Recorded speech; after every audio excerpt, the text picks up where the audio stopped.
गुरुजी ने श्री अग्रदास नाम रखा। और ये अग्रदास नाम क्यों रखा? क्योंकि जानकी जी की जो 8 सखियां हैं, उनमें जो आचार्या हैं वो श्री चंद्रकला जी। चंद्रकला जी प्रधान सखी हैं, आचार्या हैं, और उन्हें चंद्रकला नाम तो उनका है ही है, दूसरा नाम है उनका अग्र अली। क्या नाम है? अग्र अली, माने सबसे अग्रगण्य हैं वो, इसलिए उनको अग्र अली कहते हैं। और इस भाव को गोस्वामी तुलसीदास जी ने रामचरितमानस में भी आदर दिया है। चली अग्र करे प्रिय सखी सोई, चली अग्र करे प्रिय सखी सोई, प्रीति पुरातन लखे न कोई, प्रीति पुरातन लखे न कोई। इसलिए गुरुजी ने विचार करके अग्र अली ही बटुक ब्रह्मचारी के रूप में आई।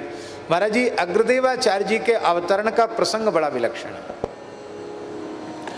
उनके प्रसंग में आता है कि भगवान श्री रघुनाथ नित्य साकेत में बड़ी प्रसन्न मुख मुद्रा में विराज रहे थे।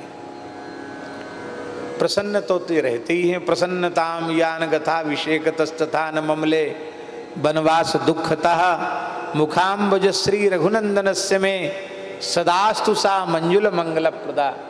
इनकी मुस्कान तो राज्याभिषेक की घोषणा हो तो भी वही मुस्कान, और वनवास की घोषणा हो जाए तो भी वही मुस्कान।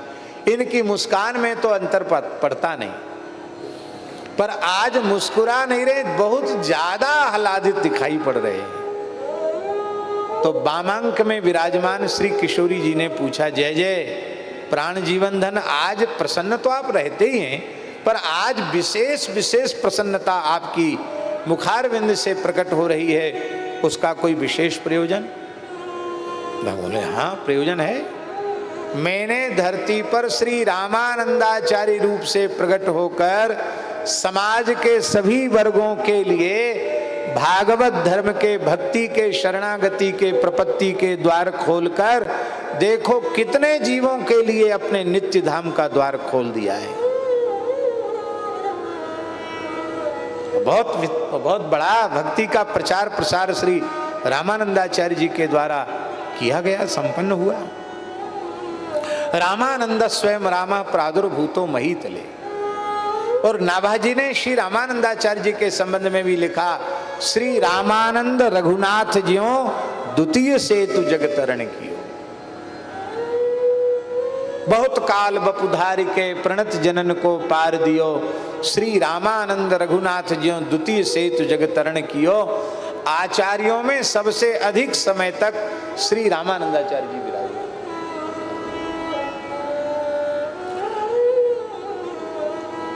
संवत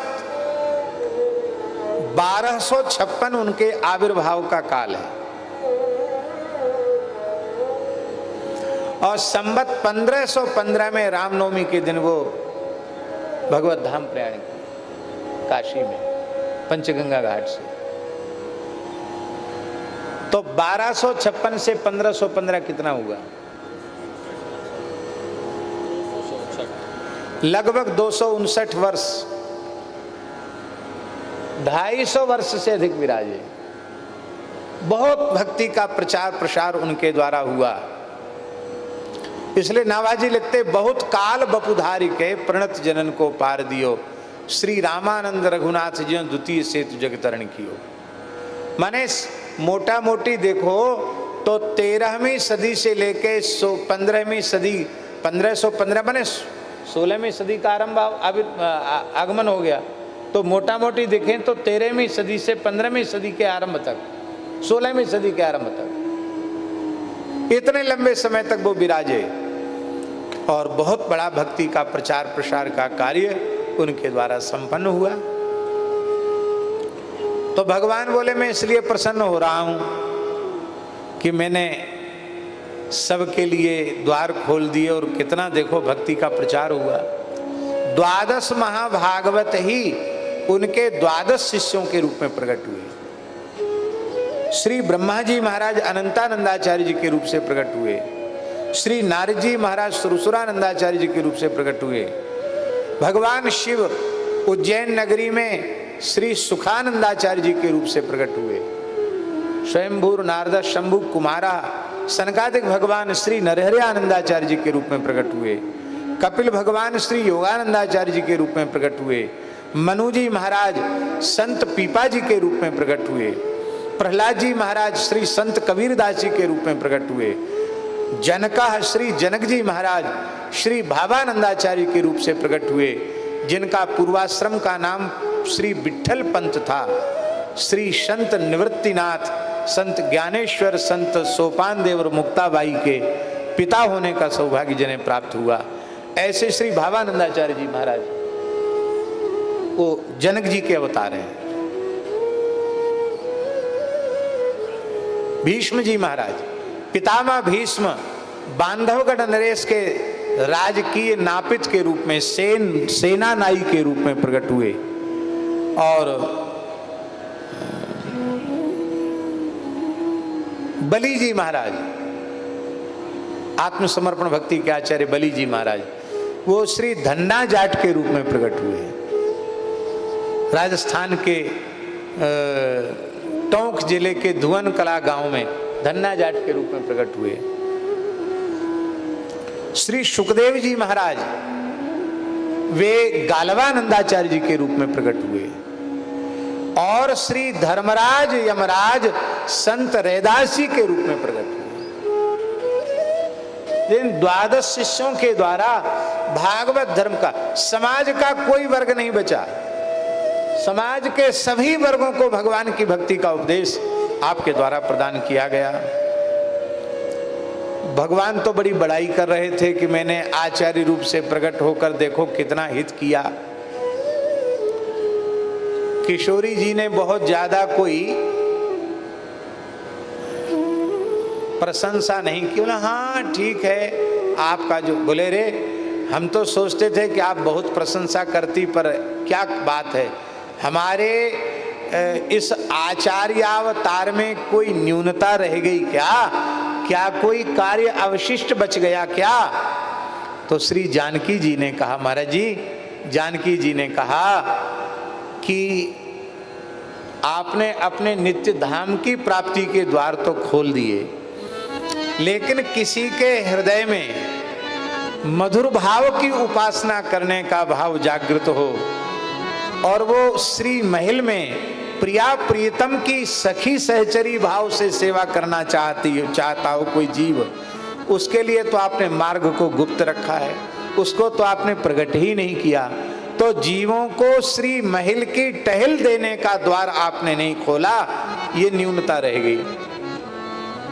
तो श्री ठाकुर जी ने कहा ये कार्य हमारा नहीं है, ये कार्य तो आपका और आपकी सखियों का है।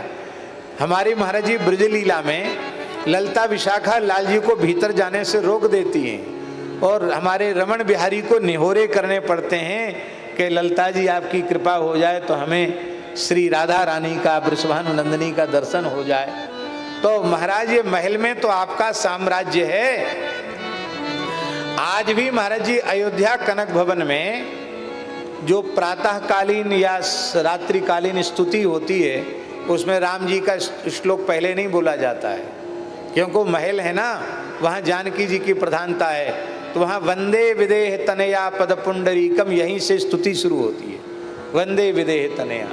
और सवेरे भी भई प्रगट कुमारी भूमि बिदारी, यहाँ से जानकी जी के प्राकट से स्तुति शुरू होती है।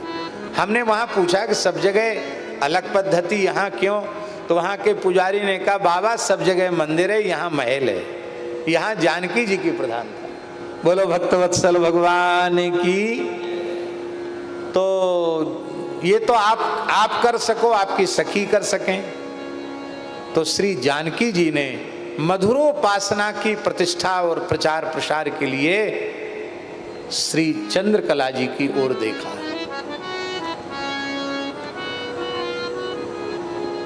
चंद्रकला जी की ओर देखा कृपा कटाक्ष पूर्वक और कहा कि तुम जाओ और अब मधुर रस की उपासना की, मधुर रसोपासना की का प्रचार प्रसार करो। तो इतना सुनते ही चंद्रकला जी मूर्छित होकर गिर गई, क्योंकि वो प्रिया लाल जी का विश्लेष निमिषार्ध के लिए भी सहन नहीं कर सकती। वही तो धरती पर भेज रहे हैं। तब श्री किशोरी जी ने उनको उठाकर अंकमाल दिया और कहा, अरे सखी तू बड़ी भोरी है, तुम इस स्वरूप में तो मेरे ही निकट रहोगी, पर एक स्वरूप से तुम नीचे धरती पर जाकर आचार्य स्वरूप से श्री सीताराम जी की जो मधुरोपासना है उस भाव का प्रवर्तन करोगी। तब आपको समाधान हुआ, अब जाने के लिए तैयार। हाँ, इसमें कोई आश्चर्य नहीं मानना, क्योंकि मुक्तात्माओं के संबंध में ऐसा लिखा है कि स एकधा द्विधा त्रिधा भवति, वो अनेक रूप होकर के भी कार्य कर सकते हैं मुक्तात्मा। तो ये तो सब मुक्तात्मा ही हैं, भगवान के नित्य धाम के निवासी, बद्ध जीव तो है नहीं, मुक्तात्मा हैं। इसलिए एक रूप से वहां हैं और एक रूप से यहाँ हैं। निधि में उद्धव जी हैं और ब्रज में हमारे सूरदास जी किसके स्वरूप हैं? उद्धव जी की तो स्वरूप हैं। उद्धव जी ही सूरदास जी के रूप में आए। तो भक्त एक रूप से भगवान के निकट रहते हैं और एक रूप से वो धरती पर प्रकट होकर भक्ति का प्रचार भी करते हैं। इसमें मन में संदेह भी नहीं करना चाहिए और आश्चर्य भी नहीं करना चाहिए। लेकिन महाराज जी एक समस्या थी, चंद्रकला जी एक अंश से एक स्वरूप से धरती पर जाने के लिए तो तैयार हो गई, पर श्री रघुनाथ जी ने धरती पर दृष्टिपात किया कि कौन भाग्यशाली विप्र दंपति इनके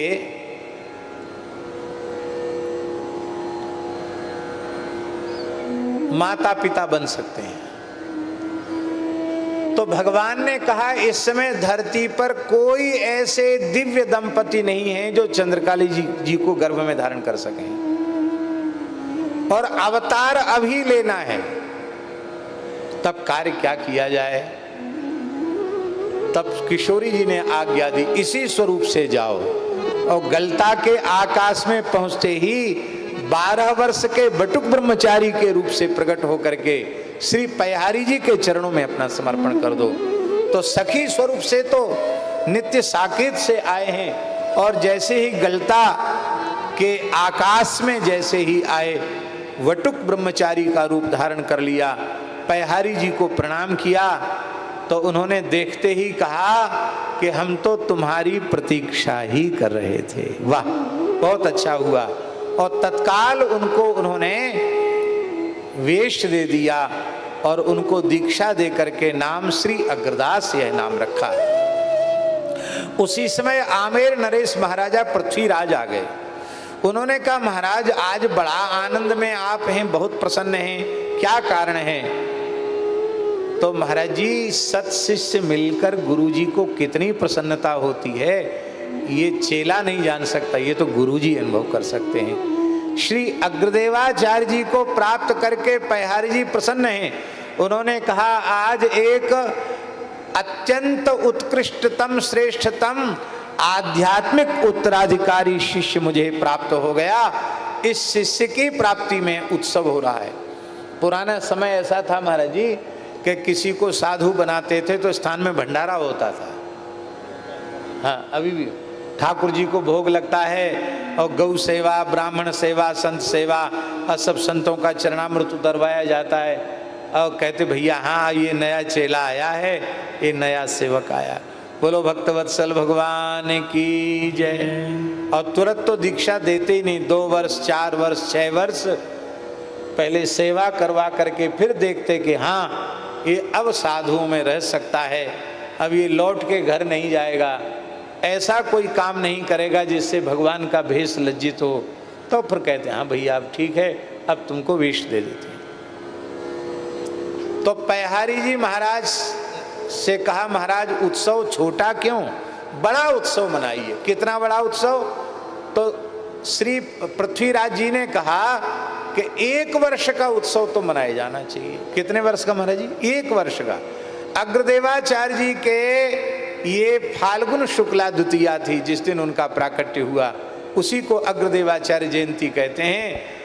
कहते हैं कि फिर 1 वर्ष का उत्सव मनाया गया। पुनः जब अग्र जयंती आई तब उसका उत्सव पूर्ण हुआ और संपूर्ण भूमंडल के सिद्धों को संकल्प करके श्री पयहारी जी महाराज ने बुलाया और 1 वर्ष तक गलता में उत्सव होता रहा।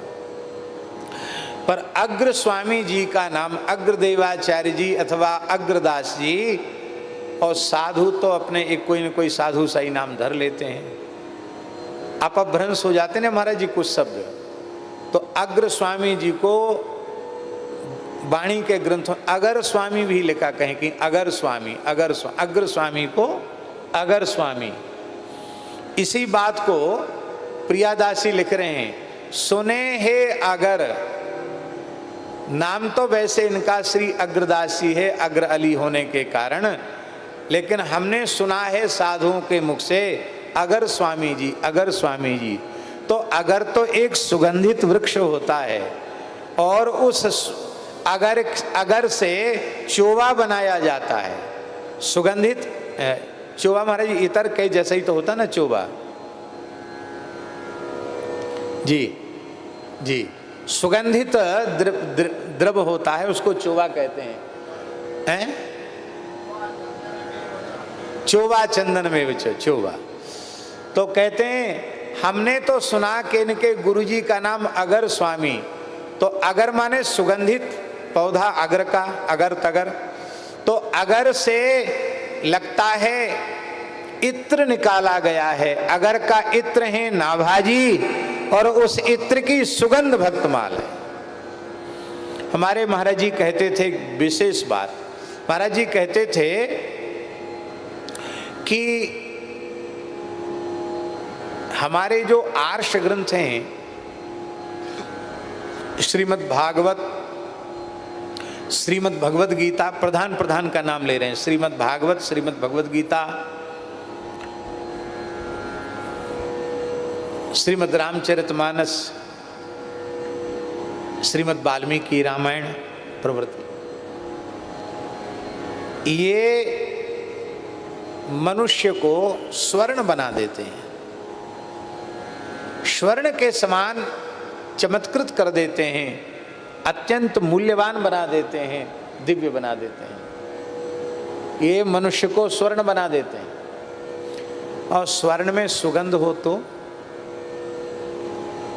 बिना सुगंध के स्वर्ण इतना ग्राह्य है, इतना आकर्षक है, और उसमें यदि सुगंध होती तो क्या कहना, मुहावरा है सोने में सुगंध। तो पूज्य गुरुदेव भक्तमाली जी कहते थे कि सारे आर्ष ग्रंथ स्वर्ण बना सकते हैं, पर भक्तमाल ग्रंथ का आश्रय लाते ही सोने में भी सुगंध आ जाती है, सोने में सुगंध आती है। पुष्प की सुगंध को आप दीर्घ काल तक सुरक्षित रखना चाहें तो उसका क्या उपाय है? उसका उपाय वही है कि उसका बढ़िया इत्र बना लिया जाए। इत्र भी महाराज जी बताते हैं, इत्र के बारे में तो महाराज जी से ज़्यादा कोई बता ही नहीं सकता है, ना अनुभव कर सकता है। महाराज जी कहते ये रूह है।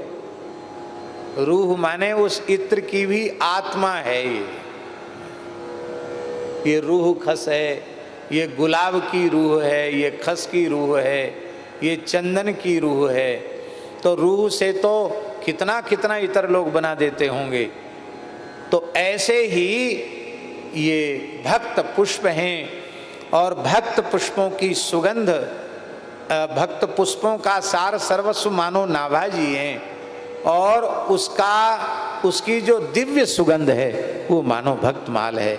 अर्थात जीवन को यदि भावना की दिव्य सुगंध से परिपूरित करना चाहते हो तो भक्त चरित्रों का आश्रय लेना चाहिए। श्री सीताराम प्रतिदिन सत्संग एवं दर्शन के लिए श्री महाराज जी के ऑफिशियल चैनल को जरूर सब्सक्राइब करें।